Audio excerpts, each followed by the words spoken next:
Bien, bonjour mesdames et messieurs, bienvenue pour cette rencontre du développement. Aujourd'hui, nous allons parler de la dette et en particulier de la dette dans les pays à faible revenu. Alors, je vais présenter rapidement notre invité du jour. Donc, Guillaume Chabert, vous êtes le directeur adjoint de SPR, département important du FMI, donc Strategy, Policy and Review. Vous étiez auparavant chef du service des affaires multilatérales à la direction générale du Trésor et donc très familier également des sujets de dette et de restructuration. Donc, nous vous invitons pour la publication d'un article, d'un working paper du FMI qui s'intitule « Peut-on éviter une crise de la dette dans les pays à faible revenu ?» et dont l'idée est de comparer la situation actuelle de la dette dans les pays à faible revenu avec ce qu'elle était il y a maintenant 25 ans, c'est-à-dire au moment du lancement de l'initiative dite PPTE, Pays pauvres très endettés, c'est-à-dire qui avait embarqué la réduction de dette des pays à faible revenu. Donc ça, c'est pour le contexte très général, contexte historique d'une certaine manière. Il y a aussi une actualité qui est liée à cette thématique. Nous avions ici à Paris, il y a quelques jours maintenant, un sommet sur un nouveau pacte financier qui a abordé ces questions de dette dans les pays en développement. Une question qui, évidemment, est exacerbée par le retour de taux d'intérêt plus élevés, d'une inflation plus élevée, des conflits internationaux, notamment l'invasion de l'Ukraine, qui ont pu tendre les conditions internationales de financement. Donc, au-delà des grandes vagues historiques d'endettement et parfois de désendettement, nous avons aussi une actualité relativement vive sur ces sujets. Donc, je ne vais pas beaucoup plus m'étendre. Nous sommes ensemble pour à peu près 1h30. Guillaume Chabert donc, va faire une première présentation qui va durer une petite demi-heure et ensuite nous pourrons avoir des échanges. Donc, je suis accompagné de Hélène Joufelkit, directrice du département de la recherche à l'AFD, et je suis Thomas Melogno, directeur également de l'innovation et de la stratégie toujours à l'AFD. Voilà, sans plus attendre, je vais passer la parole à Guillaume Chabert qui va nous faire une présentation accompagnée d'un certain nombre de diapositives. Et pendant que vous suivez la présentation, vous pourrez évidemment poser des questions dans l'interface qui est disponible pour cela. Je vous invite d'ailleurs plutôt à utiliser l'onglet des questions que du chat, même si nous suivrons les deux avec Hélène. Voilà, sans plus tarder, merci beaucoup à tous les participants qui nous suivent aujourd'hui et je cède la parole à Guillaume Chabert pour sa présentation. Merci encore Guillaume d'avoir accepté notre invitation. Non, merci beaucoup à toi Thomas. Bonjour à toutes et à tous. Merci en effet à l'AFD d'avoir cette occasion d'échanger sur les questions de dette dans les pays à faible revenu, une question vraiment très importante sur lesquelles il est important de se plonger. En effet, le point de départ du séminaire, Thomas, est venu, je crois, de l'étude que des collègues et moi-même ont publiée au mois d'avril. Alors, je ne suis pas le principal auteur de l'étude, je rends à César ce qui lui appartient. Le principal auteur, c'est un économiste qui s'appelle Chukwu, donc qui a travaillé pendant de longs mois, en fait, une année, même un peu plus, sur cette étude. Mais effectivement, j'ai eu la grande chance de pouvoir y contribuer. Et effectivement, cette étude visait à comparer les niveaux de dette aujourd'hui dans les pays à faible revenu et la situation qui était celle des pays à faible revenu dans la première moitié des années 90, donc avant l'initiative Pays pauvres très endettés. Tu rappelais le fait que PPTE a permis de désendetter un certain nombre de pays pauvres très endettés. Donc, 39 pays étaient éligibles, 36 ont achevé leur processus PPTE, 2 ont passé le point dit de décision, mais n'ont pas encore terminé le processus, c'est la Somalie et le Soudan. Et le dernier, le 39e, l'Érythrée, n'a pas encore commencé son processus PPTE. Alors, en effet, je vais faire une présentation d'une grosse quinzaine de minutes, je pense, qui cherchera à aborder 5 points que vous avez à l'écran. Donc, j'annonce la couleur d'entrée de jeu. Le premier point, c'est effectivement l'idée que les pays à faible revenu font face à des vulnérabilités de dette élevées et qui se sont aggravées sur la dernière décennie. Toutefois, la situation n'atteint pas encore celle qui prévalait avant l'initiative PPTE. Ce sera mon deuxième point. Troisième point, nuance dans la nuance, la tendance est malheureusement préoccupante et donc les pays à faible revenu pourraient se retrouver dans une situation aussi préoccupante que dans les années 90 si les tendances actuelles se poursuivent. Et donc la question, c'est à quel horizon de temps. Dans un contexte, ce sera mon quatrième point, où pour les pays qui sont déjà engagés ou qui seraient amenés à engager des restructurations de dette, le contexte est plus compliqué qu'il ne l'était dans le passé, du fait de la diversification des créanciers, et aussi d'un contexte géopolitique qui rend les initiatives multilatérales plus difficiles, il faut le reconnaître. Et donc, tout cela m'amènera à mon dernier point, qui est Quelle réponse peut-on apporter? Quelles peuvent être les pistes? J'essaierai de développer ce qui pourrait être un programme d'action.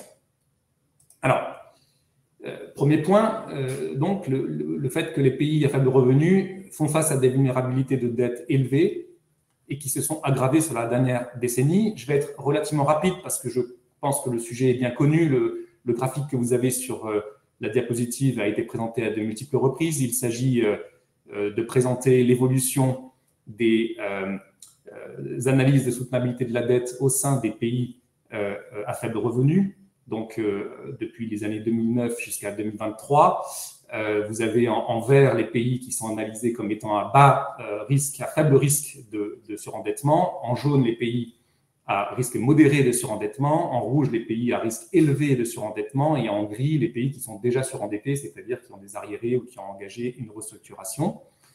Les chiffres qui sont dans les différents bâtons sont des pourcentages. C'est le pourcentage des pays à faible revenu qui sont dans les différentes catégories. Sans rentrer dans tous les détails, peut-être deux messages principaux. L'un qui est, je crois, bien connu, qui est dès le milieu des années 2010, en fait, on a vu s'aggraver les situations de vulnérabilité, donc dès avant la pandémie de Covid. Et malheureusement, la pandémie de Covid, les retombées de la guerre en Ukraine, les conséquences que cela a entraîné sur le prix des matières premières, le prix des produits alimentaires, le prix énergétique, le prix des engrais, et les réactions que cela a entraîné en termes de resserrement des politiques monétaires, notamment dans les pays avancés, n'ont fait qu'aggraver évidemment les conditions de financement et donc les vulnérabilités de dette des pays à faible revenu. Je crois que ce sujet-là est bien identifié. Le deuxième message, c'est la photographie au jour d'aujourd'hui. Si on prend les 73 pays qui, en 2020 et 2021, ont été rendus éligibles à l'initiative de suspension, alors je vois qu'il n'y a pas de son. Vous m'entendez ou pas ? Oui, on entend très bien. Hein. OK. Donc, je disais, sur le périmètre des 73 pays qui, en 2020 et 2021, avaient été rendus éligibles à l'initiative de suspension provisoire du service de la dette, DSSI en anglais, on a un peu plus de la moitié, 53% des pays, et donc 39 pays sur 73, qui sont aujourd'hui en risque élevé ou déjà en situation de surendettement. 8 pays parmi les 73 pays ont déjà engagé une restructuration, 4 sous le fameux Common Framework, le cadre commun de restructuration entre les pays du Club de Paris et les créanciers émergents comme la Chine, l'Inde, l'Arabie Saoudite et autres. Donc, 4 pays ont engagé ces restructurations sous l'égide du Common Framework. Le Tchad qui a déjà achevé son processus en réalité en novembre dernier. L'Éthiopie, le Ghana et la Zambie qui sont en cours. La Somalie est encore sous une restructuration PTTE. Et puis, on a 3 pays parmi ces 73 qui ont engagé une restructuration bilatérale. Le Malawi, qui a déjà engagé sa restructuration, et 2 autres qui ont indiqué un intérêt pour une restructuration bilatérale qui est cohérente avec la composition de leur dette. Leur dette est telle que une restructuration multilatérale ne fait pas forcément grand sens. Au-delà, on a aussi un volume de pays en risque élevé de surendettement qui est assez important, parmi lesquels, plus particulièrement 4 à 6 pays ont des niveaux de vulnérabilité plus préoccupants en raison de leur niveau de réserve qui est très faible et un besoin de financement qui est élevé et qui va en s'accroissant. Donc ça, c'est la photographie au jour d'aujourd'hui. Ce qu'on a voulu faire donc, avec cette étude qui a été publiée en avril dernier, c'est de comparer les ratios de dette aujourd'hui sur ce périmètre des pays à faible revenu avec ce qu'ils étaient avant l'initiative PPTE. Et donc, ce slide que vous avez à l'écran et les slides suivants sont tirés vraiment de l'étude, qui a encore une fois été une étude en profondeur, sur plus d'une année, dont la principale conclusion est que malgré des vulnérabilités élevées, comme je viens de l'indiquer, on est quand même encore sensiblement en dessous des niveaux qui étaient ceux des ratios de dette avant l'initiative PPTE. Mais, encore une fois, avec des tendances qui sont inquiétantes. Donc, en termes de situation à date, le graphe que vous avez à gauche représente les niveaux de dette, les stocks de dette, donc la dette totale, rapportée au produit intérieur brut.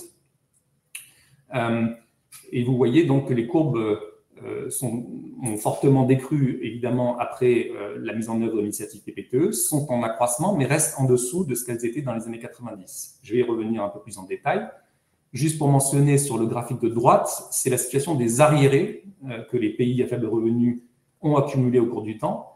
Et on voit que la situation aujourd'hui est très différente de ce qu'elle était avant PPTE. Il n'y a quasiment plus d'arriérés des pays à faible revenu envers leurs créanciers depuis la fin des années 2000, 2009-2010, alors qu'avant l'initiative PPTE, dans les années 90, il y avait des volumes d'arriérés très élevés qui ont pu atteindre jusqu'à 19% des exportations dans les années 93-94. Je reviens un instant sur le graphique de gauche, parce qu'il montre plusieurs courbes. La courbe en jaune, c'est l'évolution du ratio donc, de dette publique sur PIB pour le pays à faible revenu médian, si vous voulez, sur l'ensemble du périmètre des 69 pays que nous avions retenus pour l'étude. En fait, ce qui est plus intéressant, je trouve, c'est les deux autres courbes. La courbe en rouge pointillé, c'est la courbe des pays qui sont aujourd'hui à risque élevé de surendettement ou déjà en surendettement. La courbe en vert, c'est la courbe des 39 pays qui étaient éligibles à l'initiative PPTE. Alors, deux choses me semblent intéressantes. La première, c'est que, c'était évidemment attendu, la courbe verte montre que l'initiative PPTE a fonctionné. Les pays qui ont bénéficié de PPTE ont bien des niveaux de dette sur PIB qui sont fort heureusement plus faibles aujourd'hui qu'ils ne l'étaient avant PPTE. Mais il y a une autre comparaison qui me semble intéressante, c'est de comparer le niveau des ratios de dette aujourd'hui pour les pays qui sont aujourd'hui à risque élevé ou déjà en surendettement, donc la courbe en pointillé rouge, vous voyez qu'elle est aujourd'hui autour de 60% du PIB, comparer ce niveau-là à ce qu'étaient les niveaux des pays PPTE avant la mise en œuvre de PPTE, qui est donc la courbe verte dans les années 94-95, si vous voulez, où on était plutôt autour de 90%. Donc c'est un premier indicateur qui permet de dire qu'aujourd'hui, même les pays à risque élevé ou déjà en surendettement ont des ratios de dette sur PIB qui sont sensiblement plus bas que n'étaient les ratios de dette sur PIB des pays PPTE, éligibles à PPTE, quand l'initiative PPTE a été mise en place. Alors, je vais aller un peu plus vite sur ce slide-là parce que les conclusions sont à peu près les mêmes. Ce slide, cette diapositive-là, se concentre sur la dette extérieure plus spécifiquement et reconstitue ce qu'étaient les ratios de solvabilité d'une part et de liquidité d'autre part, en utilisant les critères, les indicateurs qui sont aujourd'hui utilisés dans les analyses de soutenabilité de la dette, telles que le FMI et la Banque mondiale les pratiquent aujourd'hui. Donc, les deux graphes du haut sont les deux ratios, les deux indicateurs de solvabilité qui sont utilisés. Donc, c'est la dette externe rapportée au PIB, en haut à gauche, et en haut à droite, la dette externe rapportée aux exportations, donc c'est les indicateurs de stock. Les deux indicateurs du bas, c'est les indicateurs de liquidité, c'est le service de la dette rapporté aux revenus publics, d'une part, en bas à gauche, et en bas à droite, le service de la dette rapporté aux exportations. Donc, sans rentrer dans tous les détails, on voit à grands traits que la situation aujourd'hui est assez différente de ce qu'elle était dans les années 80-90. Alors, je le disais d'entrée de jeu, la tendance est malheureusement préoccupante, même si on est sensiblement en dessous des niveaux de situation de dette des années 90, la tendance n'est pas bonne, les ratios se dégradent, et si les tendances observées sur les 10 dernières années devaient se poursuivre, les pays à faible revenu se retrouveraient à un moment donné dans une situation aussi dégradée qu'elle ne l'était dans les années 90. Alors, c'est très difficile de dire précisément à quel moment cette situation se produirait, mais à titre d'exemple, c'est ce que vous avez sur la diapositive, si vous prenez le ratio de service de la dette sur revenu, qui est un indicateur important, si vous poursuivez la tendance qui a été observée sur les 10 dernières années, qui était une augmentation au rythme de 1 point de pourcentage par an, vous vous retrouvez au même niveau que dans les années 90, à horizon de 7 à 10 ans. Et pour les pays qui sont déjà en situation de risque élevé, l'horizon de temps serait bien inférieur, naturellement. Ces calculs sont soumis à beaucoup d'aléas. D'une part, parce que les données que nous avons sont probablement sous-estimées en termes de réalité des dettes, parce qu'il y a des questions de qualité des données, des questions de dettes contractées par les entreprises publiques, les véhicules d'investissement spéciaux, etc., qui sont difficiles à capter. D'autre part, il y a aujourd'hui des situations qui sont différentes de ce qu'elles étaient dans les années 90 en termes de structure de la dette. Par exemple, la dette domestique aujourd'hui est beaucoup plus élevée que ce qu'elle l'était dans les années 90, qui est à la fois une force, parce que s'endetter en monnaie locale permet d'éviter d'être soumis au risque de change, mais en même temps est une difficulté quand les pays sont amenés à devoir restructurer leurs dettes, parce que restructurer une dette domestique, c'est extrêmement compliqué, extrêmement sensible. et pas aussi comment dire, immédiatement disponible qu'une restructuration de la dette externe. Par ailleurs, les pays à faible revenu sont extrêmement dépendants, bien sûr, de la conjoncture mondiale. Et donc, il y a des éléments extérieurs qui sont difficiles à anticiper. Hein. On l'a bien vu avec la pandémie, puis la guerre en Ukraine, naturellement. Donc, il peut y avoir des facteurs qui vont aggraver plus rapidement les trajectoires de vulnérabilité de dette, ou à l'inverse, des risques positifs, hein, qui ne sont pas exclus non plus, mais c'est difficile de l'anticiper. En tout cas, avec les données que nous avons, en poursuivant les tendances et en utilisant les anticipations de croissance mondiale que nous avons, c'est la meilleure estimation qu'on peut avoir à ce stade, encore une fois, d'un horizon de moyen long terme, qui est à la fois problématique, parce que ce n'est pas si lointain, mais qui laisse quand même un peu de temps aussi pour éviter d'en arriver là, si j'ose dire. Alors, je voudrais juste insister, c'est un peu l'objectif du graphe que vous avez en haut à droite, sur le fait qu'il y a un sujet de liquidité, il y a un sujet de fort volume de remboursement de dettes, notamment de dettes obligataires pour les pays qui se sont endettés de manière obligataire, sur les années 2023, 2024, 2025, qui constitue une contrainte externe de financement qui est importante, dans un contexte où on sait que les marchés sont fermés, que des grands financiers comme la Chine, par exemple, qui ont produit des volumes importants de financement du développement dans les années 2010, ont fortement réduit leur financement depuis les années 2016-2017. Et donc, il y a quelque chose qui est un peu compliqué, avec des tombées de dette massives, à un moment donné où les sources de financement se tarissent. Donc, une contrainte de liquidité qui est particulièrement forte. Cette diapositive, donc là aussi, je vais aller un peu plus vite, vise à dire que pour les pays qui sont amenés à devoir restructurer leurs dettes, le contexte est plus compliqué qu'il ne l'était dans les années 90, du fait de la diversification accrue des créanciers, du paysage des créanciers, qui rend la coordination entre créanciers plus compliquée. C'est le sujet bien identifié des créanciers officiels qui se partagent entre les créanciers du Club de Paris, d'un côté 22 créanciers, et les créanciers non membres du Club de Paris, comme la Chine, l'Inde ou l'Arabie Saoudite. Vous voyez à gauche la composition de la dette des pays à faible revenu en 1996. Le Club de Paris représentait 39% de la dette externe des pays à faible revenu. Aujourd'hui, à fin 2021, c'est le camembert de droite, ce n'est plus que 11%. À l'inverse, les créanciers non membres du Club de Paris sont passés de 8% en 1996 à 20% aujourd'hui, essentiellement sous l'effet de l'essor des financements chinois. Il y a aussi un deuxième élément qui est important à rappeler, c'est l'essor des créances obligataires. À gauche, vous voyez une part des créanciers privés qui est relativement limitée, qui s'accroît fortement, au fil du temps et qui atteint donc 28%, je crois, j'arrive pas bien à voir le slide, en 2021, essentiellement sous l'effet de l'essor des créances obligataires, sachant que ces deux camemberts représentent une moyenne sur l'ensemble des pays à faible revenu.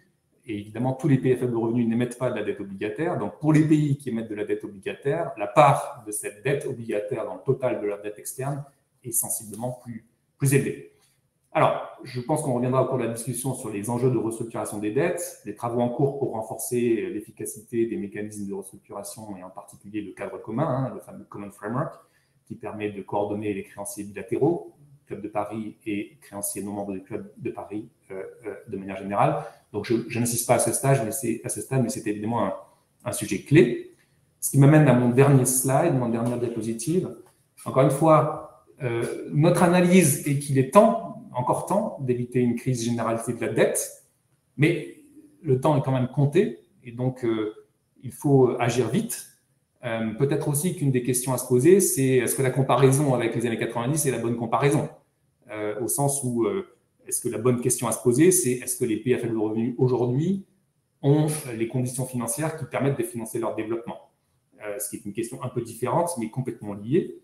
Ce qui m'amène à mon deuxième point sur cette diapositive, qui est que, de manière assez vraisemblable, la réponse aux défis actuels devra combiner un certain nombre d'actions, il n'y aura pas de recette magique, c'est peu probable, et combiner des réformes au niveau domestique pour promouvoir la croissance, pour promouvoir les investissements privés, pour mobiliser les ressources domestiques, tant publiques pour financer l'État que privées pour développer les services financiers via la mobilisation de l'épargne. Aussi les actions pour renforcer l'efficacité de la dépense publique, la bonne gouvernance, La gestion de la dette, j'ai mentionné à un moment donné les tombées de dette sur les prochaines années. Donc, il y a un certain nombre de pays qui ont déjà anticipé sous une forme de gestion active de leur dette pour essayer de lisser les échéances dans le temps, ce qui est une pratique qui, évidemment, est importante. Et puis, à l'évidence, il va falloir un soutien accru au niveau international. C'est en cours, hein. Thomas, tu as rappelé le sommet de Paris il y a 2 ou 3 semaines. C'était un moment très important, je crois, de mobilisation de la communauté internationale pour changer d'échelle en matière de soutien aux pays vulnérables, et notamment les pays à faible revenu. C'est absolument clé en matière de mobilisation directe des financements multilatéraux, mais aussi de mobilisation des financements privés via tous les mécanismes de partage des risques qui peuvent être mis en place pour drainer vers les pays à faible revenu des sources privées. Donc, c'est un chantier fondamental sur lequel les efforts se portent en ce moment et qui devrait être une partie de la solution. Et puis, inévitablement, il y aura des cas, il y a déjà des cas, il y aura encore des cas où les restructurations de dette seront nécessaires. Et là, il y a un vrai sujet de renforcer l'efficacité, la prévisibilité des mécanismes qui existent pour restructurer les dettes, et en particulier le cadre commun, le Common Framework. Je voudrais juste signaler sur ce point que les derniers mois ont conduit à des progrès quand même très prometteurs en matière de mise en œuvre de ce fameux Common Framework. Je le dis parce qu'il ne faudrait pas penser que tout est complètement désespéré, qu'il n'y a pas de solution, etc. Non, je crois qu'il y a des efforts très forts menés par le G20, par le Club de Paris. Nous-mêmes, FMI, nous avons mis en place cette nouvelle table ronde mondiale sur la dette souveraine qui vise à essayer de forger un peu plus de consensus sur la manière de restructurer les dettes de manière efficace. C'est difficile, ça prend du temps. C'est compliqué et c'est source de difficultés pour les pays qui restructurent les dettes, c'est bien évident. Mais il y a des progrès, donc on pourra y revenir parce que je crois que c'est un élément important à avoir en tête. Bon, je suis parfaitement conscience d'ouvrir beaucoup de sujets. La raison pour laquelle j'ai évoqué tous ces sujets, c'est parce que je suis vraiment convaincu qu'ils sont tous liés et qu'il faut les traiter ensemble. Et une question importante pour moi, c'est en particulier de savoir si on est face à une crise de la dette en termes de solvabilité, d'incapacité fondamentale des pays à rembourser leurs dettes, ou si on est plus spécifiquement sur une crise de liquidité, avec potentiellement une insuffisance de financement pour permettre aux pays de financer à la fois leur développement et de rembourser leurs échéances, ce qui est même assez fondamentalement différent en termes de diagnostic et de réponse qu'il faudrait apporter. Voilà, là-dessus, on pourra aussi, je pense, y revenir dans la discussion. Voilà, merci beaucoup de votre attention et à nouveau, merci de m'avoir invité. Merci beaucoup, Guillaume. Peut-être, je vois déjà quelques questions que je vais d'ailleurs un peu mélanger avec des questions que j'avais prévu de poser. Donc, il y a des demandes de clarification sur ce que sont l'ISSD, donc l'initiative sur la suspension du service de la dette. Peut-être je vais demander, Guillaume, que tu puisses en dire 2 mots et comment cette initiative a aussi débouché, en tout cas a été accompagnée du cadre commun, donc le Common Framework que tu as pu mentionner. Première question, un peu de clarification sur les acronymes.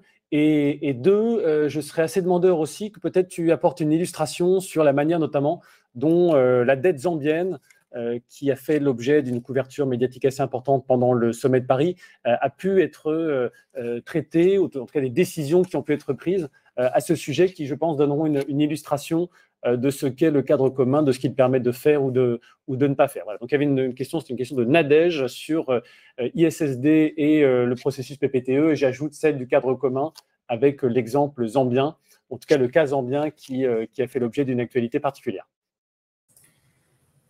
Merci pour ces questions. Je pense qu'effectivement, c'est important de revenir sur l'initiative de suspension du service de la dette parce que c'est un point important pour comprendre les débats actuels en réalité. Donc, tout est parti en mars 2020, au moment du pic de la pandémie de Covid. Tous les pays ont eu à prendre des décisions pour venir en soutien à leurs ménages et à leurs entreprises en interne. Et au niveau international, il y a eu aussi des initiatives pour aider les pays à rembourser leurs échéances de dette ou à bénéficier de financements exceptionnels. Et donc, en avril 2020, le G20 s'est mis d'accord sur cette fameuse initiative de suspension du service de la dette, en anglais DSSI, Debt Service Suspension Initiative, qui visait à dire initialement entre le mois de mai 2020 et le mois de décembre 2020, un certain nombre de pays, s'ils le demandaient, pouvaient bénéficier d'une suspension du service de leur dette due aux créanciers du G20 et aux créanciers du Club de Paris, c'est-à-dire la quasi-totalité des créanciers officiels. Cette initiative était accompagnée en parallèle de la mise en place de financements exceptionnels, en particulier par le FMI. Donc 80 pays ont bénéficié de financements exceptionnels d'urgence dans ce cadre-là. Donc on voit que la réponse internationale était assez semblable à ce qui a été fait en France ou ailleurs en termes de soutien aux acteurs économiques. C'est-à-dire d'un côté, vous suspendez les remboursements d'un certain nombre de taxes ou de cotisations sociales, et de l'autre, vous mettez en place des prêts garantis ou des choses qui permettent d'apporter de la liquidité aux acteurs. Au niveau international, ça a été la même chose. D'un côté, on a suspendu les paiements, et de l'autre, on a mis en place des financements exceptionnels. Alors, cette initiative, elle est importante parce qu'à l'époque, en avril 2020, les créanciers du G20 et du Club de Paris s'étaient mis d'accord sur une liste de 73 pays, qui étaient les pays qui étaient éligibles à AIDA, comment on dit en français, je ne me rappelle plus, mais à la branche AID, voilà, à la branche concessionnelle de la Banque mondiale, et ou également pays classés parmi les plus pauvres au plan des classifications onusiennes. Donc il y avait une liste de 73 pays qui étaient les données de l'époque. Et cette initiative de suspension du service de la dette, donc encore une fois, tous les pays ne l'ont pas demandé, 48 pays l'ont demandé en pratique. Elle a été étendue ensuite tout au long de l'année 2021. Donc, depuis mai 2020 jusqu'à la fin de l'année 2021, un certain nombre de pays ont pu ne plus rembourser leurs créanciers officiels, en tout cas temporairement. Ce n'était pas une annulation de la dette, puisque cette dette a été rééchelonnée en quelque sorte avec des paiements étalés sur plusieurs années dans le futur. J'insiste un peu sur cette question de 73 pays parce qu'à la fin de l'année 2020, il est apparu assez clair que les vulnérabilités des dettes n'allaient pas se résoudre uniquement par ce reprofilage temporaire des échéances de dette, mais qu'il y avait probablement pour un certain nombre de pays un besoin d'aller faire une restructuration plus profonde de la dette. Et donc les mêmes acteurs, c'est-à-dire les créanciers du G20 et les créanciers du Club de Paris, se sont mis d'accord en novembre 2020 sur ce fameux cadre commun, Common Framework, qui vise à dire, pour ces 73 pays, on est sur la même liste, figé à avril 2020, pour ces 73 pays, si un pays demande à restructurer sa dette, il y a un accord de principe de tous les créanciers du G20 et du Club de Paris à restructurer de manière conjointe, c'est-à-dire à se mettre autour d'une même table, à créer un comité de créanciers et à traiter la dette, non pas de manière séparée, ce qui crée des coûts de coordination extrêmement élevés, mais à avoir un seul interlocuteur face au pays qui veut restructurer sa dette, ce qui est beaucoup plus efficace et permet d'optimiser en fait toute une série de contraintes. Alors, typiquement, la Zambie a fait partie des pays qui ont demandé une restructuration de leur dette dans le cadre de ce fameux Common Framework, qui faisait partie des 73 pays. Et la Zambie, donc concrètement, au long de l'année 2021, vous vous rappelez peut-être qu'il y a eu des élections en Zambie en août 2021. Donc, il y avait déjà eu un premier accord de principe entre le FMI et la Zambie au premier semestre 2021 sur un programme, mais qui était un peu suspendu au résultat des élections. Élections qui ont amené une alternance en Zambie. Et donc, tout au long de l'automne 2021, les négociations ont repris pour fixer exactement ce que pourrait être un programme FMI, jusqu'à aboutir en décembre 2021 à un accord de principe, ce qu'on appelle un Staff Level Agreement, qui était suspendu au fait que la Zambie étant en situation de dette insoutenable, une restructuration devait intervenir. Alors, assez vite, les acteurs ont été mobilisés pour constituer un comité de créanciers, engager les discussions, etc. Je dis assez vite, mais en réalité, ça a pris plusieurs mois, puisque ce n'est qu'en juin 2022 que le comité de créanciers de la Zambie a pu être formé. Il a délivré des assurances de financement, c'est-à-dire une garantie que la dette serait restructurée conformément aux besoins, et en particulier en lien avec le programme FMI, dès le mois de juillet 2022, donc assez vite en fait, après la formation du comité de créanciers, ce qui a permis de mettre en place le programme pour la Zambie dès le mois d'août 2022. Mais ensuite, depuis août 2022 jusqu'à très récemment au mois de juin 2023, la discussion est entrée dans le vif, dans le dur, dans techniquement comment la dette zambienne serait restructurée, avec quels paramètres, quel périmètre aussi allait être restructuré. Tout ça, ce sont des questions qui sont très compliquées, très techniques, mais aussi qui étaient complètement nouvelles, en particulier pour un acteur essentiel comme la Chine, qui n'avait jamais fait de restructuration dans un cadre multilatéral. La Chine a fait de très nombreuses restructurations dans un cadre bilatéral, mais c'est tout à fait différent. Là, il s'agissait de coordonner et de se mettre d'accord au sein du pool de créanciers de la Zambie sur tous les paramètres, y compris sur des sujets techniquement très compliqués, comme est-ce que la Zambie, qui avait fait le choix de ne pas restructurer sa dette domestique et qui a un certain nombre d'acteurs externes qui détiennent de la dette domestique, mais qui sont quand même externes, est-ce que ces créanciers externes porteurs de dette domestique devaient ou non faire partie du périmètre de restructuration de la dette externe? On peut continuer les détails, mais toutes ces questions ont conduit à de très très longues discussions techniques menées par les coprésidents du comité créancier. Ce ne sont pas que des discussions techniques, puisqu'elles renvoient à quels sont les acteurs, quels financeurs vont in fine absorber une partie du coût direct ou implicite d'une restructuration quand les taux sont abaissés ou les maturités allongées. Donc, en effet, il y a des questions techniques, mais qui renvoient à des enjeux de partage du fardeau. Des enjeux de partage du fardeau, des enjeux de capacité à expliquer en interne pour chacun des pays créanciers à ses autorités, à son parlement, à son contribuable qu'on est prêt à faire tel ou tel type de perte. Donc, c'est à la fois très technique, très sensible au plan financier et politiquement ultra sensible pour tout le monde. Donc, effectivement, c'est compliqué. Et donc, le comité de créanciers a été présidé par la Chine et la France en tant que présidente du Club de Paris. Et donc, il y a eu de très, très, très, très longues discussions entre les différents acteurs et notamment les deux coprésidents qui ont débouché au mois de juin sur un traitement qui est en fait historique.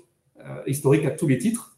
Historique parce que, encore une fois, c'est la première fois que le Club de Paris et la Chine et l'Inde et l'Arabie Saoudite se mettent d'accord sur un traitement multilatéral de la dette de manière approfondie. Il y avait eu un accord sur le Tchad en novembre 2022, comme je l'avais indiqué tout à l'heure, mais c'était un accord qui était un peu plus facile. Là, c'est vraiment une restructuration en profondeur de la dette zambienne, donc c'est historique.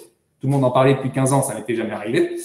Et la deuxième chose, c'est que l'accord est autrement historique par le fait que un des éléments qui rendait la discussion difficile, c'était quelles sont les projections de performance économique du pays à horizon de 5 à 10 ans.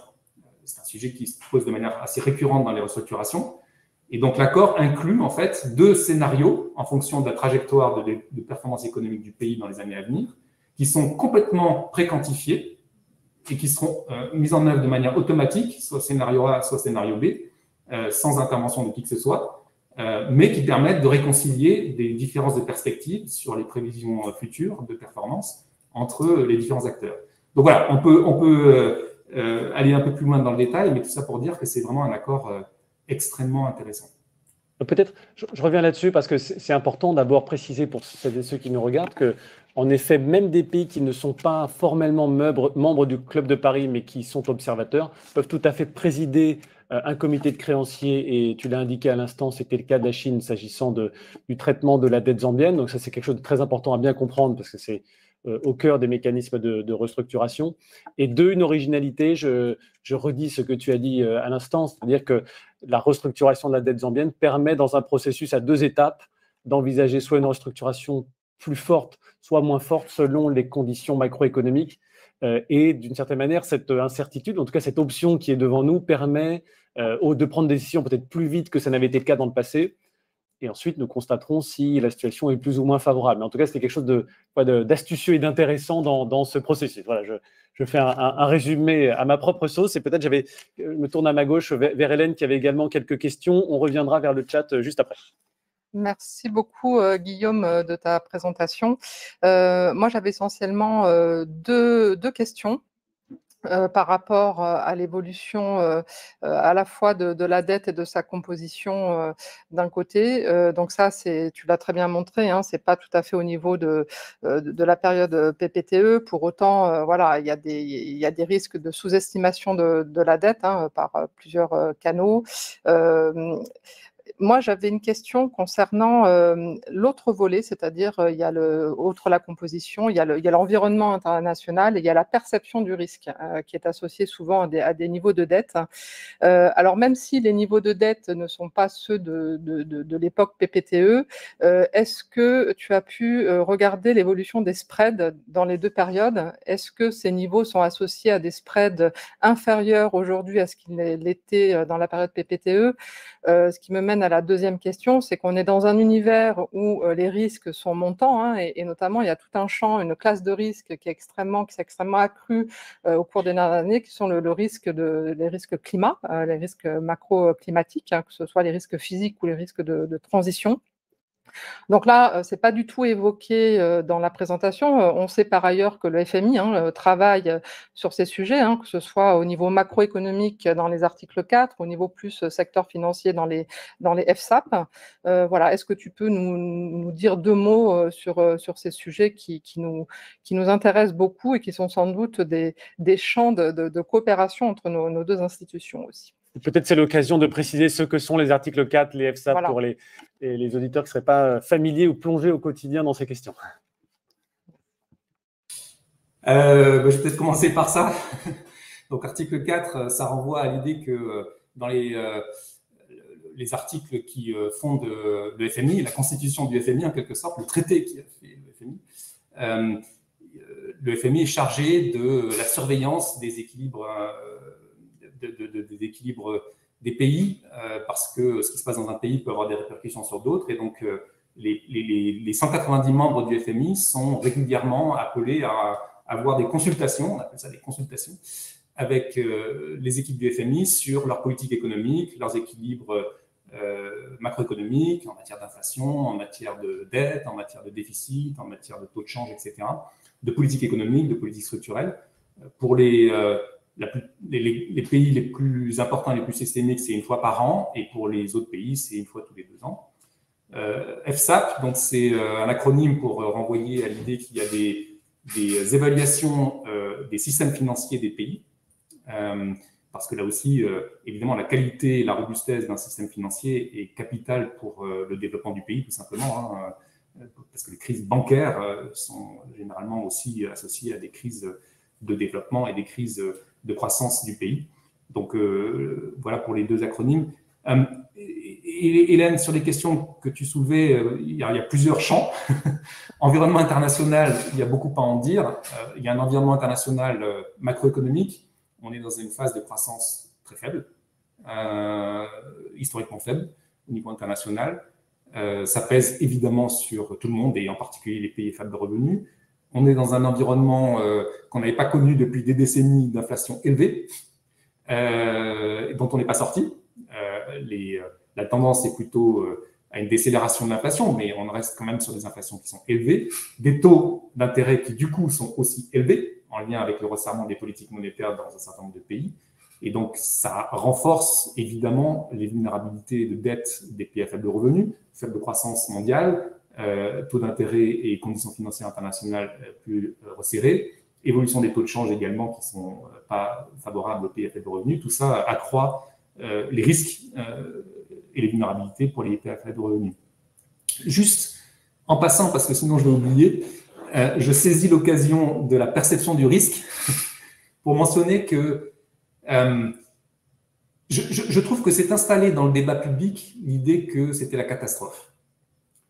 Et que, en fait, la quasi-totalité des pays à faible revenu étaient dans une crise historique de la dette. Je l'ai mentionné à un moment donné, on a 53% des pays éligibles au Common Framework qui sont à risque élevé ou déjà en surendettement. Ce qui veut dire, par contrario, que 47% de ces mêmes pays, de ces mêmes périmètres, 47% sont à risque faible ou modéré. Je voudrais juste rappeler que dans les analyses de soutenabilité de la dette du FMI et de la Banque mondiale, risque faible ou modéré, ça veut dire que la dette est soutenable avec une haute probabilité. Donc, il y a une autre version de l'histoire qui veut dire qu'on a pratiquement la moitié des pays à faible revenu qui sont avec une dette soutenable avec une probabilité élevée. Ça, c'est quelque chose qu'on n'entend jamais dans le débat public.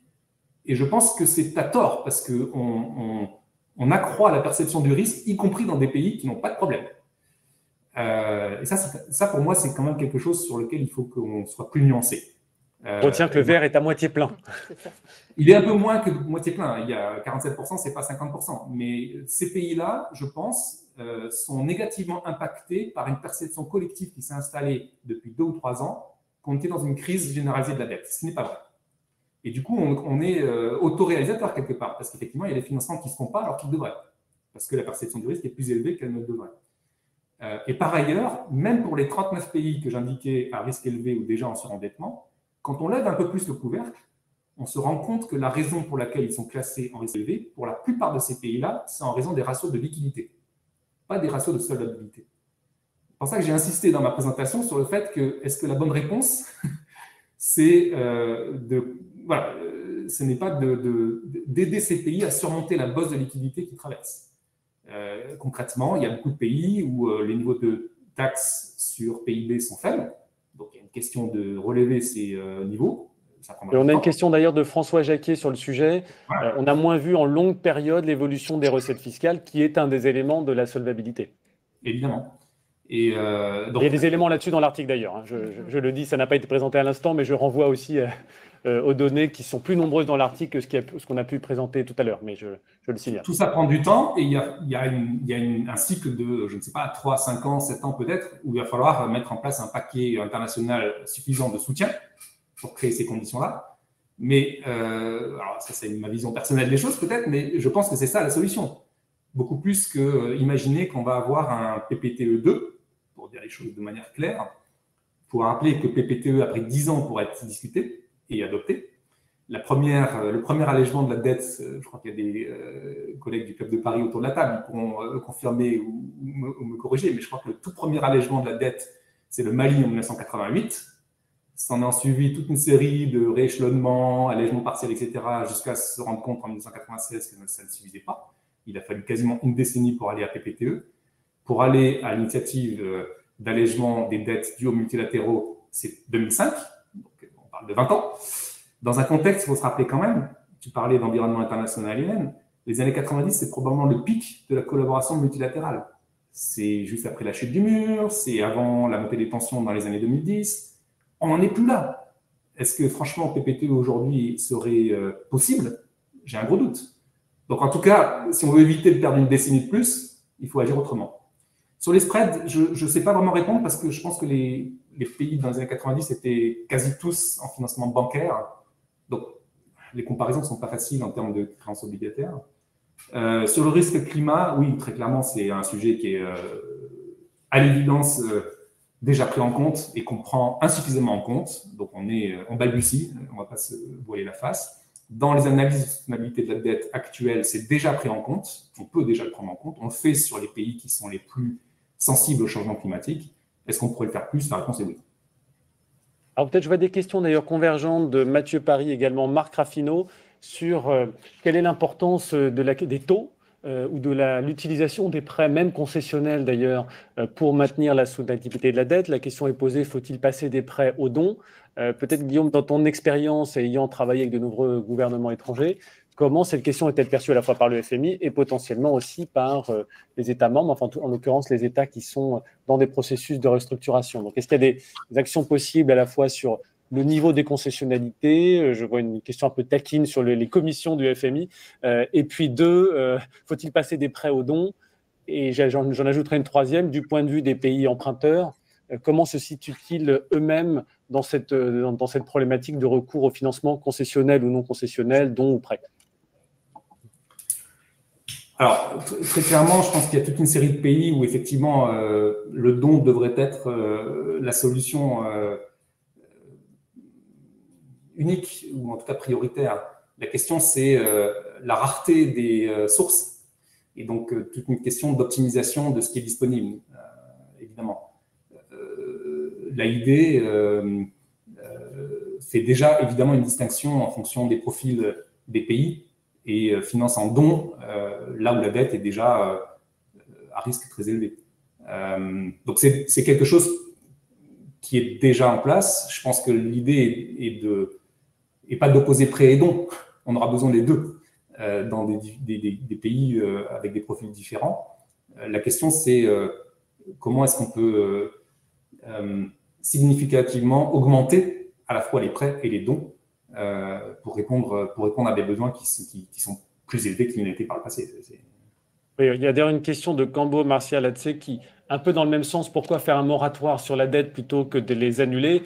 Je pense que ça, en réalité, ça dépend enfin, c'est relié à ce que tu viens de dire à l'instant, Guillaume, à savoir que s'il y avait une annulation pure et simple, donc un PPTE2, ça consommerait une grande partie des ressources qui pourraient également servir soit à faire des dons, soit à des prêts concessionnels, donc à utiliser les ressources pour un effet de levier plus important. Mais peut-être je te laisse répondre sur, tu as déjà en partie répondu à la question, mais sur PPTE2, donc l'initiative Pays pauvres très endettés, y a-t-il une deuxième phase ou non? Tu as dit plutôt non en lien avec le contexte multilatéral, mais il y a aussi des sujets financiers derrière, évidemment. Alors, plusieurs choses. D'abord, la question de savoir, typiquement pour ce qui s'est passé en 2020-2021, s'il fallait suspendre et payer plus tard ou annuler carrément, c'est une question qui évidemment relevait au premier chef des créanciers eux-mêmes. C'est toujours difficile ex post de reconsidérer ce qui a été décidé à un moment donné. Si on se remet dans la situation d'avril 2020 et du printemps 2020, c'était l'urgence absolue. Et donc, tout le monde, à la fois sur les décisions internes à chacun des pays et au niveau international, est allé sur ce qui était faisable à ce moment-là, qui était on suspend tout et on se donne du temps. Et donc, la démarche 2020, c'était effectivement gagner du temps pour avoir le temps d'analyser ensuite cas par cas quelle était la situation de dette, qui a ensuite mené en novembre à cette idée de cette suspension n'est pas suffisante. Pour un certain nombre de pays, il faudra aller plus loin et restructurer vraiment les dettes et en annuler une partie, d'où le Common Framework. Ce qui n'a pas très bien fonctionné entre 2021 et le début de l'année 2023, c'est que les premiers exemples de restructuration multilatérale ont été très longs, très compliqués, ont donné la perception que ça ne marchait pas. Et de fait, ça a été très long et très frustrant pour tout le monde. On constate depuis quelques mois qu'il y a un momentum, comme on dit, qui s'est installé de manière positive. Est-ce que c'est suffisant? Non, on pourra revenir sur le sujet. Mais on a changé un tout petit peu d'époque quand même, hein, avec effectivement la Zambie, mais aussi le Ghana, où les décisions sont allées beaucoup plus vite, mais aussi en dehors du périmètre du Common Framework, ce qui s'est passé sur le Sri Lanka, par exemple, où les choses avancent aussi. Donc, c'est compliqué, mais ça avance. Juste pour indiquer que quand on parle d'initiative d'annulation de la dette, il faut faire un tout petit peu attention au sens où une annulation de la dette, c'est quelque chose que vous faites une fois et après les compteurs repartent, n'est-ce pas? L'analyse tend plutôt à dire que les besoins de financement des pays à faible revenu, c'est un besoin annuel de financement supplémentaire qui sera nécessaire pour de très nombreuses années. Donc, il faut aussi s'assurer que les créanciers seront là demain pour continuer à financer les besoins de financement de ces pays-là, en développement, en adaptation ou tout ce qui est lié au changement climatique, en changement technologique, diversification, etc. Donc, il faut avoir, je crois, une approche un peu plus dans le temps. Qu'est-ce qui est le plus favorable aux pays à faible revenu? Et j'indique ça tout particulièrement sur le volet multilatéral, en fait. Il est compliqué d'imaginer que vous puissiez avoir au même moment une annulation de la dette due aux multilatéraux et dans le même moment un accroissement des volumes financiers par ces mêmes multilatéraux. C'est probablement pas possible d'avoir les deux en même temps, parce qu'il y a un problème de capital, tout bêtement. Donc, dans la circonstance dans laquelle on est, compte tenu du contexte géopolitique où se mettre d'accord sur des initiatives multilatérales est très compliqué, notre analyse est plutôt de dire, mettons le paquet sur un accroissement significatif des financements concessionnels, en dons là où c'est possible, en très concessionnels avec des prêts à 50 ans ou des prêts à très long terme, il y a très bas taux d'intérêt. C'est probablement une meilleure manière de traiter la plupart des pays qui ont des vulnérabilités de dette, et il restera quelques pays où effectivement les restructurations seront nécessaires. Guillaume, si je peux rebondir sur ces derniers points, dans les graphiques que tu nous avais présentés sur l'évolution des ratios de dette tout au long du temps, on voyait que bon, l'initiative PPTE avait commencé à la fin des années 80, mais que la véritable baisse, c'est au moment où il y a eu MDRI, donc y compris les multis, qui avaient voilà, retraiter leurs dettes. Dans un certain nombre de cas, le DSSI, les suspensions d'1 voire 2 ans de service de la dette, et y compris le cadre commun dans le contexte actuel, et parce que tu as montré la composition des différentes dettes, sera insuffisant. On voit bien que la part des multis est quand même assez forte. Qu'est-ce qui a prévalu à l'époque à cette annulation multilatérale, et pourquoi voilà, enfin, ça ne serait plus faisable aujourd'hui à un moment où il y avait aussi des besoins de financement importants. Donc l'argument que tu dis est audible, mais en quoi ça a changé aujourd'hui en fait le fait que voilà, un traitement global ne serait, avec une part multilatérale importante, ne serait pas possible, qui était un des arguments aussi pour la Chine et le secteur privé de ne pas rentrer dans des mécanismes de traitement globaux. Oui, alors plusieurs éléments de réponse. La première, c'est que les financements multilatéraux avant PPTE étaient beaucoup moins concessionnels qu'ils ne le sont devenus depuis. Typiquement, les financements en dons ou en prêt à très très très long terme et à très faible taux d'intérêt de la Banque mondiale, ce n'était pas le type de financement qui existait avant PPTE. Donc, je pense qu'il y a eu, depuis le début des années 2000, l'idée de le rôle des multis, c'est de soutenir le développement via ces prêts ou ces dons dans une logique de très long terme. C'était encore une fois un peu différent avant PPTE. En termes de besoins de financement, incontestablement, les besoins de financement étaient très élevés au moment de PPTE en matière de financement du développement. Ce qui n'existait pas du tout quand même à l'époque, c'était les financements climat. Ce n'était pas un sujet. Et donc cette seconde couche de besoins de financement pour les pays à faible revenu, si on veut la couvrir, il faut qu'on s'assure qu'on puisse effectivement apporter année après année des volumes de financement qui permettent de couvrir ces besoins. La troisième chose, c'est encore une fois le contexte. PPTE, MDRI, c'était dans un contexte, comme j'ai dit tout à l'heure, de pic du multilatéralisme. D'abord, l'essentiel des acteurs, c'était le G7, donc c'était plus facile de se coordonner. Mais en plus, même au-delà du G7, il y avait quand même une volonté d'aller vers un multilatéralisme de plus en plus fort, avec l'entrée de la Chine à l'OMC en 2001, etc. etc. C'est plus du tout la circonstance aujourd'hui. La Russie est rentrée au G7, qui est devenu le G8 en 1997. La Russie est sortie du G8, qui est redevenu un G7 depuis 2014. Les discussions entre les États-Unis et la Chine ne sont pas particulièrement au beau fixe. Donc imaginez qu'on pourra mettre autour de la table les principaux créanciers, les principaux acteurs géopolitiques pour se mettre d'accord sur une initiative multilatérale. On voit bien que le G20 arrive très difficilement à se mettre d'accord sur quoi que ce soit. Donc c'est peu probable. C'est peu probable. Et encore une fois, sans préjuger de ce que serait l'optimum, je mets juste en garde sur le fait que si on s'engage dans cette voie, ça risque de prendre très très longtemps, et ce n'est probablement pas la meilleure manière d'aider les pays en question.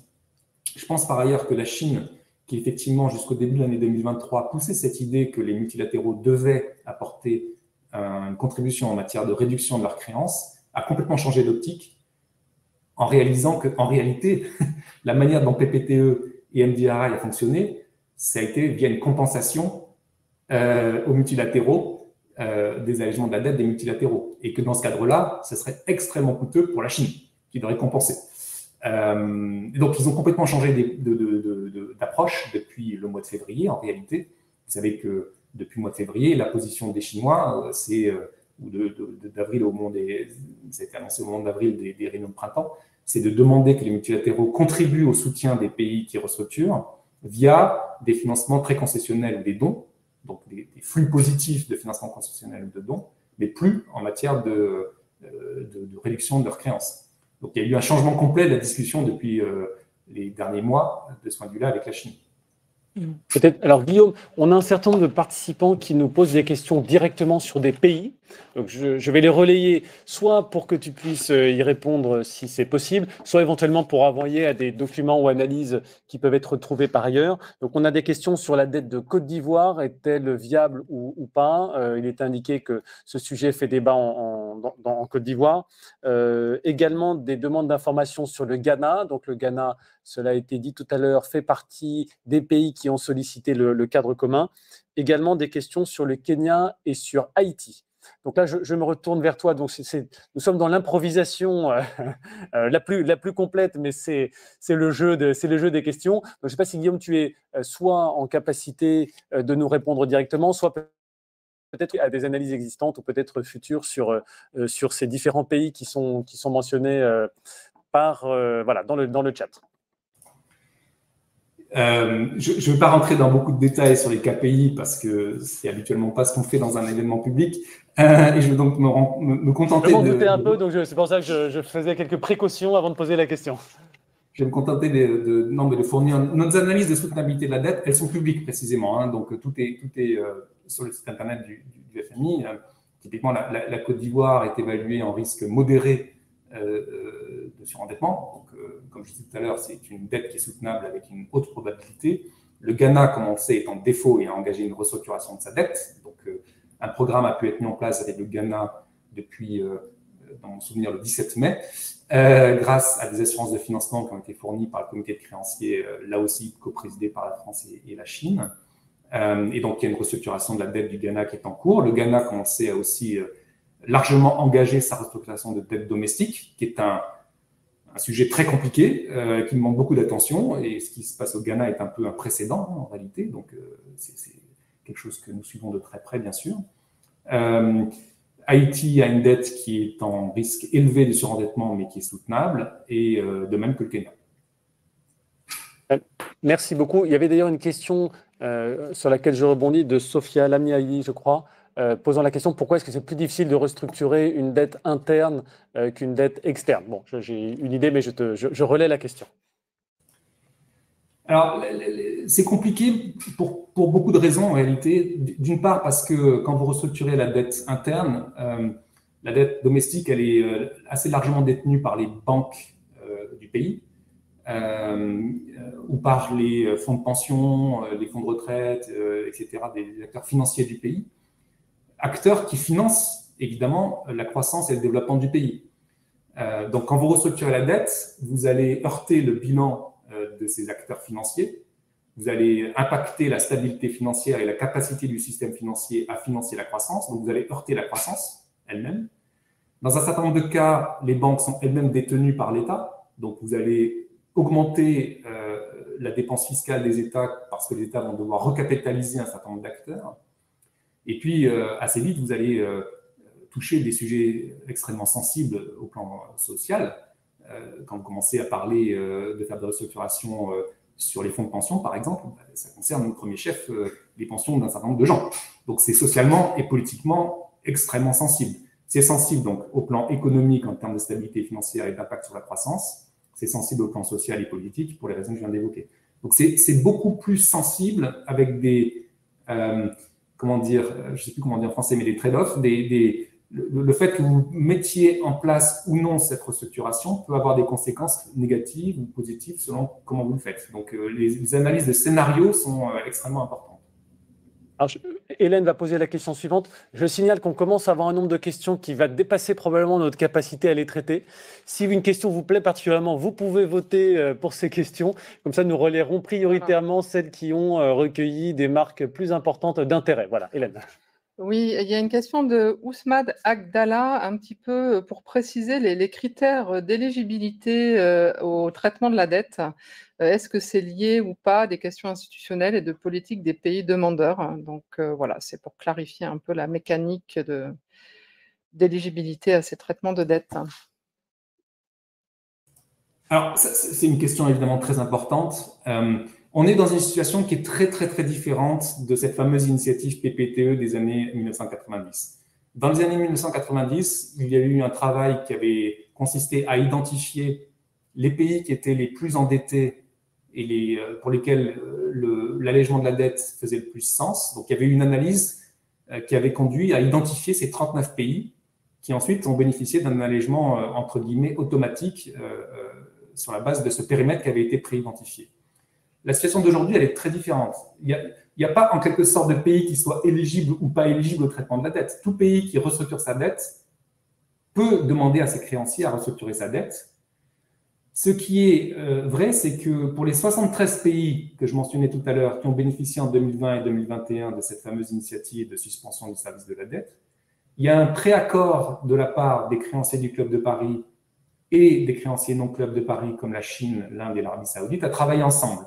Donc, typiquement, le Ghana, la Zambie, le Tchad, l'Éthiopie, qui faisaient partie de ces 73 pays, quand ils ont décidé de restructurer leur dette, ils sont allés toquer à la porte du G20 et du Club de Paris en disant « Moi, ça m'intéresse d'utiliser cet outil qui est le Payment Framework parce que c'est plus facile pour moi de restructurer avec un interlocuteur plutôt que de négocier en silo avec la Chine d'un côté, l'Inde de l'autre, le Club de Paris en troisième lieu, etc. » Parce que quand vous négociez en silo, les coûts de coordination sont extrêmement compliqués. Chacun des créanciers ne veut pas être moins bien traité que l'autre et donc vous êtes sans arrêt en train d'itérer.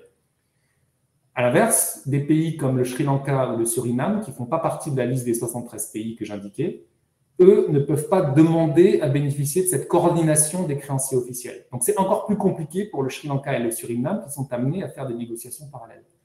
Mais, encore une fois, pour revenir à la question de départ, il n'y a pas des pays qui sont éligibles à un traitement de dette et des pays qui ne seraient pas éligibles.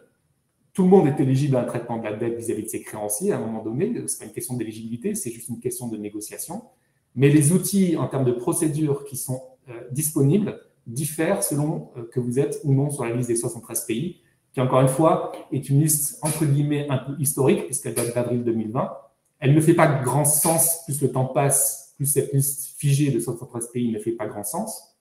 Ce qui différencie le Sri Lanka de la Zambie, honnêtement, à part le fait que l'un était du bon côté en avril et l'autre de l'autre en avril 2020, il n'y a pas de raison absolue de faire cette différenciation-là. Et donc, le G20, depuis maintenant pas mal de temps, réfléchit à potentiellement étendre ces mécanismes de coordination à tous les pays pour faciliter, encore une fois, les restructurations pour tous les pays. Mais c'est un sujet compliqué.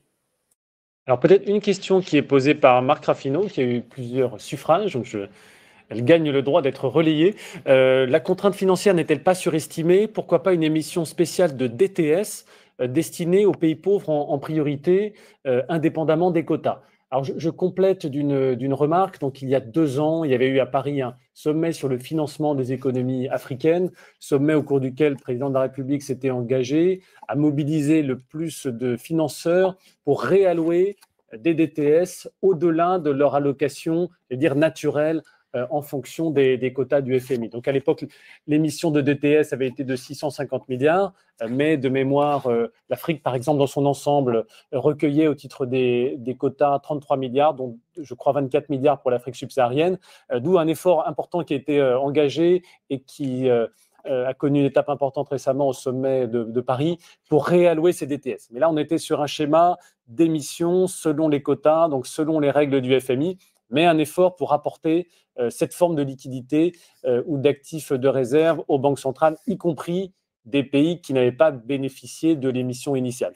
Après, quid des possibilités d'émissions qui ne seraient pas liées au système des quotas? Peut-être un commentaire sur le processus général sur les DTS. Il y a aussi eu des innovations au sein du FMI pour travailler sur cette question des réallocations, et puis la question plus spécifique sur les émissions hors quotas.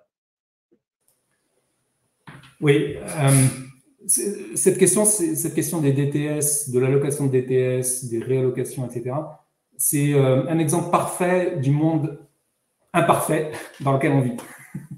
Et du fait qu'on est obligé, malheureusement, de tenir compte d'un certain nombre de contraintes qui existent.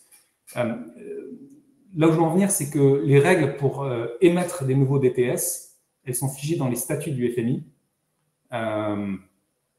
Et pour changer les statuts, il faut une majorité qui est telle qu'il n'y a aucune chance qu'elle puisse être obtenue. Non seulement il faut obtenir cette majorité, mais en plus, il faut ensuite qu'il y ait les ratifications qui interviennent. Et juste à titre de comparaison, la dernière fois qu'il y a eu une réforme substantielle des quotes-parts du FMI, et donc des droits de vote du FMI, l'accord politique avait été pris en 2010, et l'accord l'accord juridique avait été pris en 2010. Il a fallu 6 ans pour que la dernière ratification nécessaire, qui était celle des Américains, soit mise en place. Et donc, il a fallu attendre 2016 pour que la réforme des codes-parts de 2010 et des droits de vote du FMI de 2010 puisse entrer en vigueur. Donc, changer les statuts, c'est encore plus compliqué.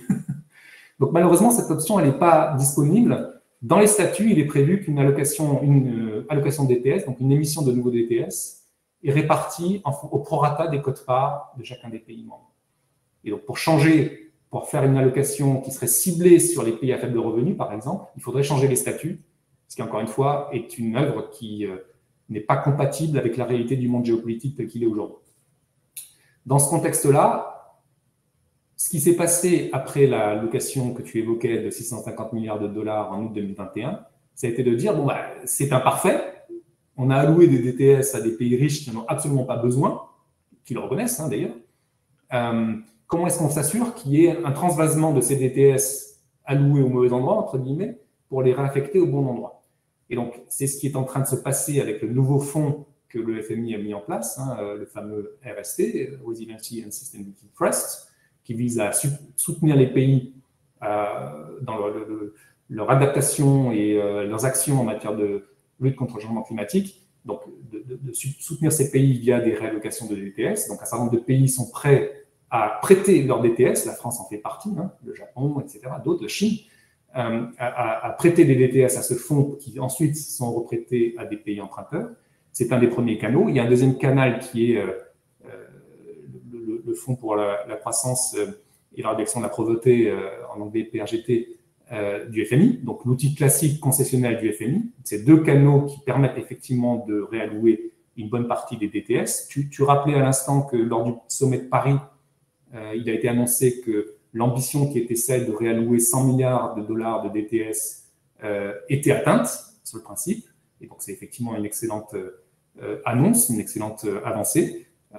On s'efforce, nous, maintenant, de concrétiser avec les pays concernés la transformation de ces promesses en transfert effectif et, si possible, d'aller plus loin que les 100 milliards. Mais encore une fois, c'est un exemple, je crois, de le monde est imparfait, mais on est obligé de vivre avec un certain nombre de réalités et donc de trouver des proxys, des éléments approximatifs pour répondre aux questions qui se posent. Merci Guillaume. Dans cette veine, tu as parlé de l'allocation initiale du PRGT. Peut-être tu pourras nous dire un mot du RST, Resilient and Sustainability Trust, qui est un nouvel instrument mis en place par le FMI. Mais sinon, pour reprendre le fil des questions, il y a pas mal de commentaires sur en fait le caractère cyclique des crises de la dette, c'est-à-dire on annule et puis les créanciers reviennent et de nouveau il y a crise de la dette. Donc d'une part, pourquoi les leçons ne sont-elles pas tirées? Pourquoi la croissance qu'a connue notamment le continent africain ces dernières années n'a-t-elle pas suffi à éviter et prévenir les crises de la dette? Et peut-être en sous-jacent, au final, que faudrait-il que nous fassions autrement pour éviter ces crises de la dette? Donc ça renvoie sans doute aux questions des déterminants des crises de la dette. Je ne sais pas si vous avez pu creuser la question, mais voilà, il y a pas mal de commentaires autour de ceci. Oui, alors là aussi on travaille, il y a d'autres publications pour essayer d'apporter des éléments. Moi, une des questions que je me suis posée assez vite, c'est de savoir si les pays qui ont bénéficié de PPTE, donc les 39 pays, sont les mêmes ou à peu près les mêmes que les pays qui sont aujourd'hui à nouveau dans une crise de la dette. Et en fait, la réponse, c'est pas tout à fait vrai. Si tu prends les 39 pays éligibles à PPTE, j'écarte les 3, Somalie, Soudan, Érythrée, qui n'ont pas encore achevé leur processus. Donc, on a 36. Ces 36, 5 ont engagé une restructuration de leur dette. Tchad, Éthiopie, Ghana, Malawi, Zambie. Tu en as 12 autres qui sont en risque élevé. Bon. Donc, ça fait 17 qui sont dans une situation à problème. Tu en as 19 qui sont à risque faible ou modéré. Donc, encore une fois, je répète, ça veut dire que leur dette est soutenable avec une haute probabilité. Et je les cite parce que c'est public, hein, Bénin, alors Bolivie, Burkina Faso, République démocratique du Congo, Côte d'Ivoire, Guinée, Guyana, Honduras, Libéria, Madagascar, Mali, Mauritanie, Nicaragua, Niger, Rwanda, Sénégal, Tanzanie, Togo, Ouganda.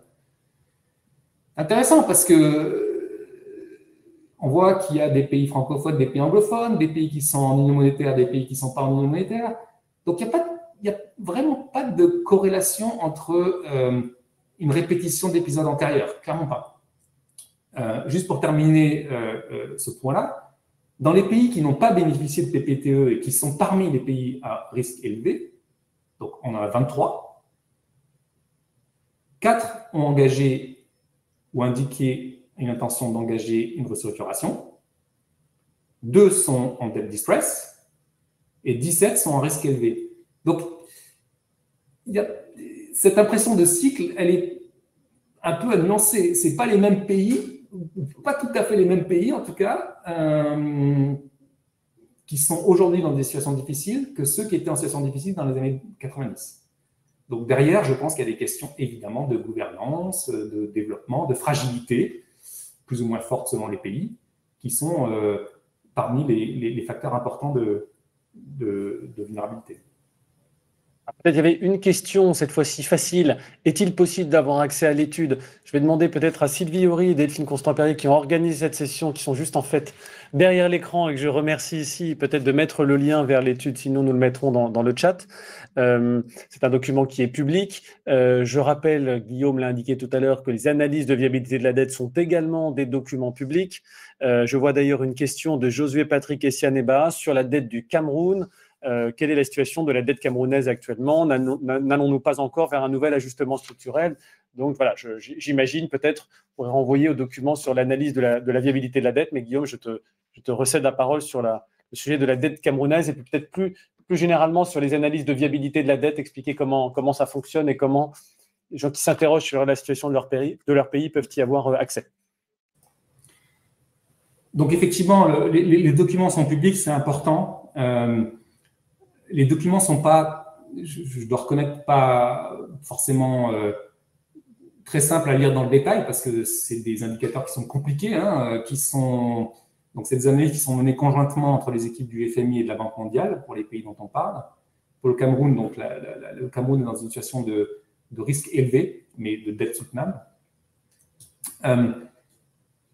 Les documents font apparaître au tout début un résumé qui pour le coup, est assez simple à lire, qui donne une évaluation globale de savoir si la dette est soutenable ou pas et dans quelle catégorie de risque elle se situe entre faible risque, modéré ou élevé en matière de risque de surendettement. Et puis, il y a en général 5 à 10 lignes qui font le résumé des analyses techniques derrière, qui permettent de donner un peu de chair à cette évaluation globale. Et puis après, quand vous allez dans la profondeur du document, vous avez toute une série de tableaux qui expliquent quel est le périmètre de la dette qui a été pris en compte, parce que selon les pays, on peut avoir accès à des données sur, par exemple, les entreprises publiques ou des autres entités qui posent un risque budgétaire pour l'État central, ou bien ça n'est pas possible, ça dépend malheureusement des pays.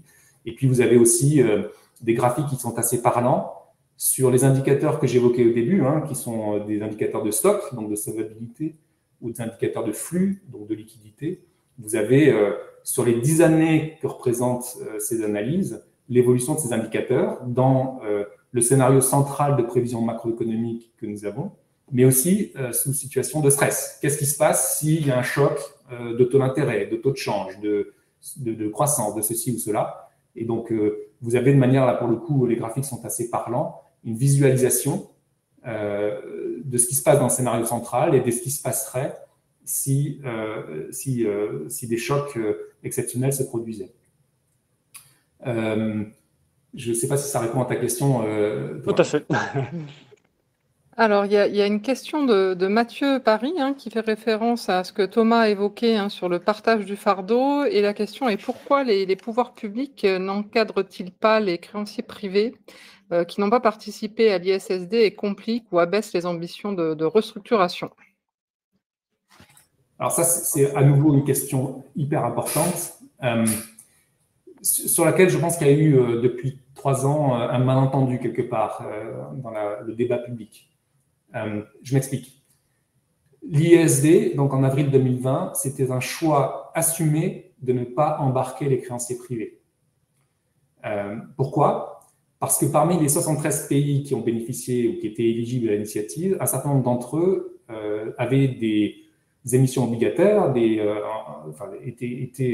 des créanciers obligataires, plus exactement, avaient donc accès au marché avant la pandémie.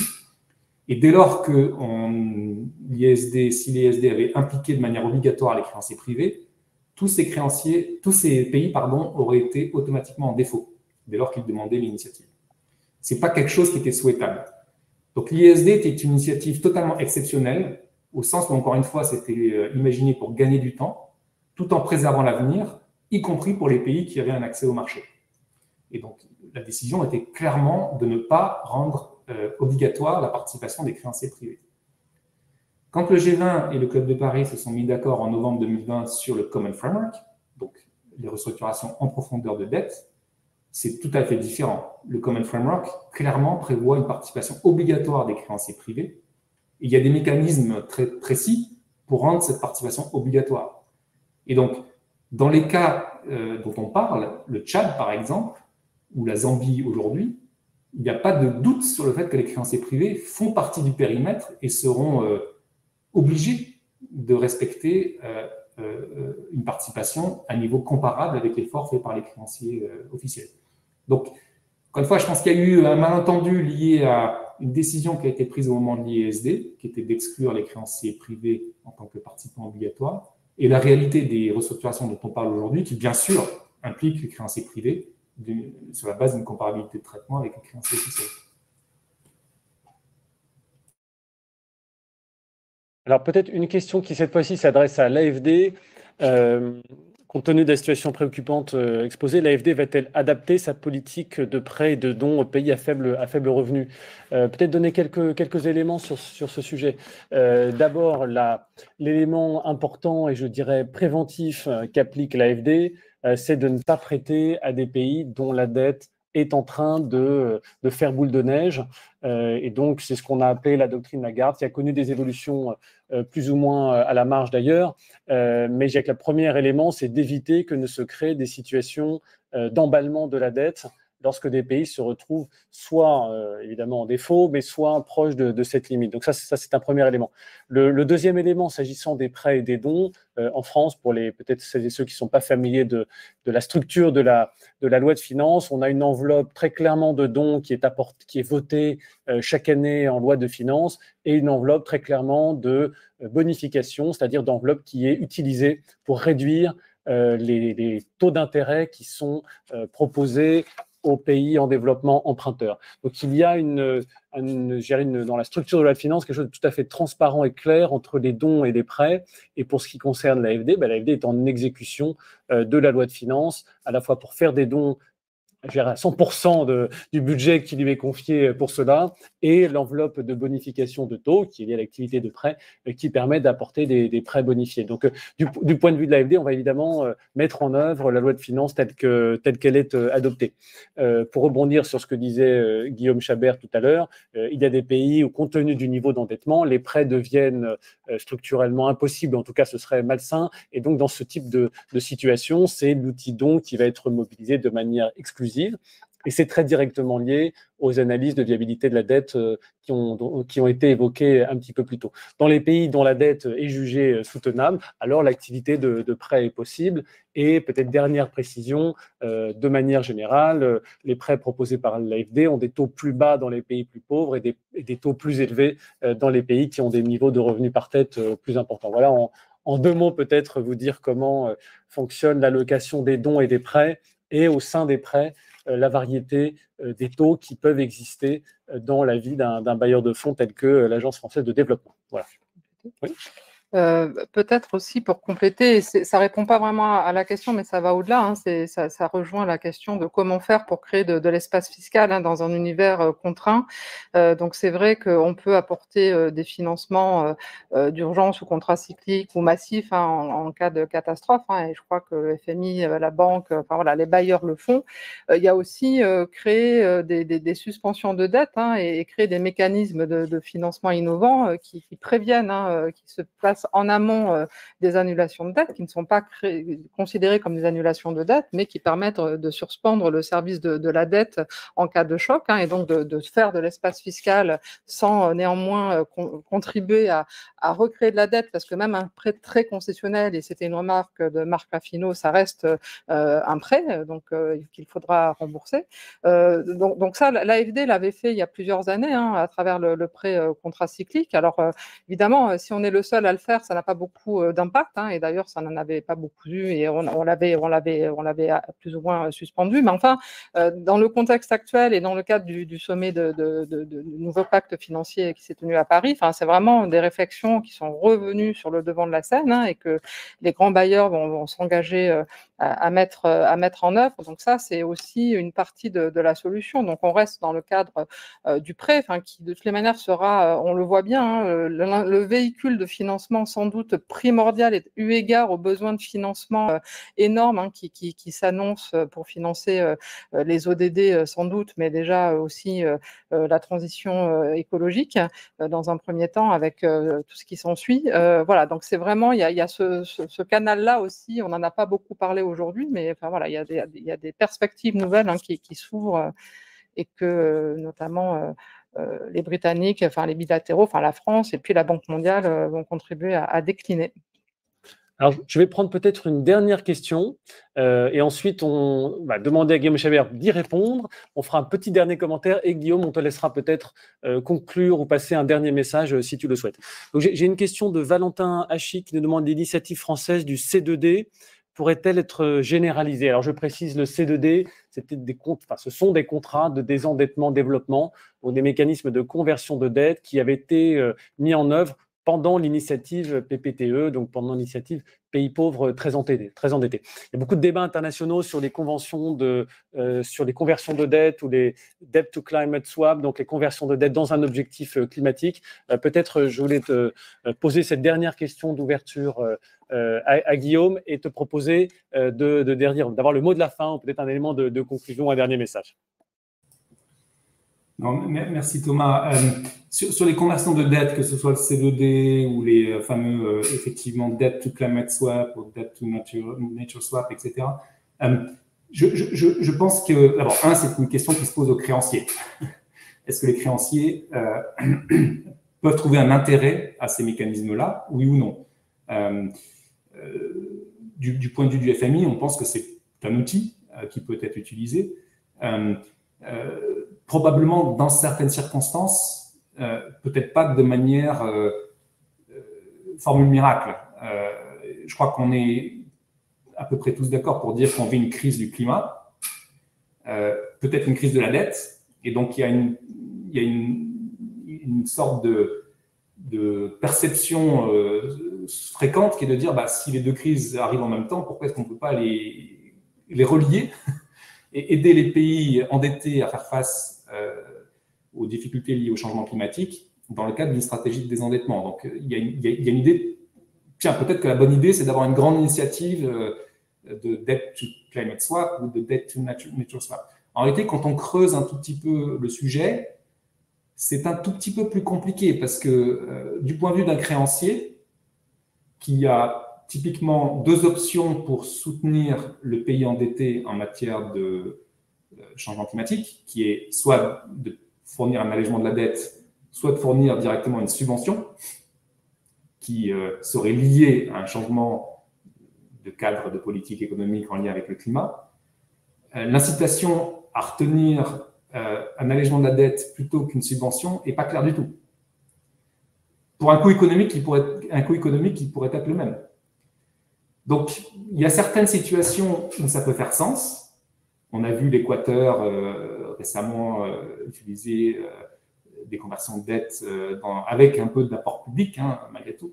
Le Belize l'a fait, les Seychelles l'ont fait. Il peut y avoir des rachats de dettes anciennes coûteuses qui s'échangent sur les marchés financiers avec des rabais importants et qui pourraient être remplacés par de la dette un peu moins coûteuse avec un peu d'apport public en contrepartie d'actions sur la nature dans le cadre des Seychelles, de Belize ou de l'Équateur pour les Galapagos. Mais ce n'est probablement pas une solution à large échelle, on va dire.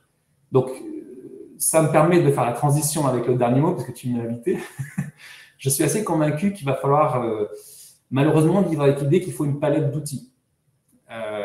On a des besoins de financement du développement et des besoins d'adaptation et d'atténuation liés au changement climatique qui sont colossaux. On a un certain nombre de pays qui sont confrontés à des contraintes liées à leur niveau de dette et donc qui ont effectivement peu d'espace budgétaire en raison du niveau de dette. Il va falloir qu'on soit créatif en combinant, encore une fois, toute une série d'actions sans probablement imaginer qu'il puisse y avoir une solution centrale unique qui réglerait tous les sujets, mais en trouvant la manière de les combiner. Et dans ce cadre-là, effectivement, il y a peut-être une niche pour des outils comme ceux que tu évoquais, mais ce n'est probablement pas la solution générale qui pourrait répondre à tous les problèmes. Bien, merci beaucoup, Guillaume. Je crois que c'était utile de proposer une synthèse même rapide en conclusion de cette séance. Donc, je vais remercier à nouveau Sylvie Horry, Delphine Constant pour leur aide à l'organisation, Hélène Jouffet-Kit pour son aide à l'animation de cette session. Et évidemment, merci beaucoup à Guillaume Chabert d'avoir accepté de se prêter à ce jeu des questions-réponses. Comme vous le savez, nos rencontres du développement ont pour objectif à la fois de faire un point sur une situation, de dimension explicative, pédagogique, et puis sur le thème du jour, nous avons beaucoup de débats en cours qui, je crois, auront pu être abordés. Je remercie évidemment aussi l'ensemble des participantes et des participants à cette session. On a eu de nombreuses questions. Je crois qu'on a pu en traiter la grande majorité, peut-être pas la totalité, mais voilà, nous avons fait de notre mieux pour essayer de relayer vos questionnements. Donc, merci à nouveau à Guillaume pour son temps précieux et pour avoir participé à cette session. Et je vous dis à bientôt pour de nouvelles rencontres du développement. Voilà, portez-vous bien. Bonne fin de journée à toutes et à tous. Merci.